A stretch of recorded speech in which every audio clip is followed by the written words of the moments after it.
মৃত্যুর ফাঁদ দেখবেন।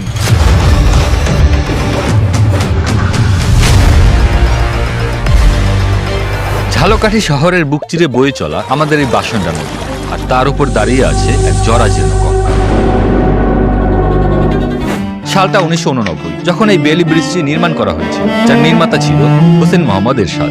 দীর্ঘ প্রায় 36 বছর ধরে এটি হয়ে আছে এই অঞ্চলের মানুষদের যোগাযোগের প্রধান অবলম্বন। কিন্তু এমন বেইলি ব্রিজের মেয়াদ থাকে মাত্র 15 থেকে 20 বছর।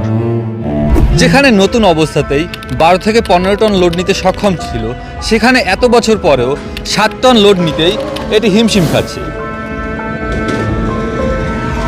ব্রিজের স্টিলের পাতগুলো ক্ষয়ে গিয়েছে এবং অধিকাংশ জায়গায় নাটবল্টু আলগা। মাঝে মধ্যেই পাত ভেঙে গেলে তৈরি হয় দীর্ঘ যানজট আর ভোগান্তি। ব্রিজটি মারা গিয়েছে অনেক আগেই, আমরা দাঁড়িয়ে আছি তার কঙ্কালের উপরে। জোড়াতালি দিয়ে আর কতদিন? বড় কোনো বিপর্যয় ঘটার আগে কি আমাদের ঘুম ভাঙবে? নিরাপদ যাতায়াত, নিরাপদ সেতু আমাদের অধিকার।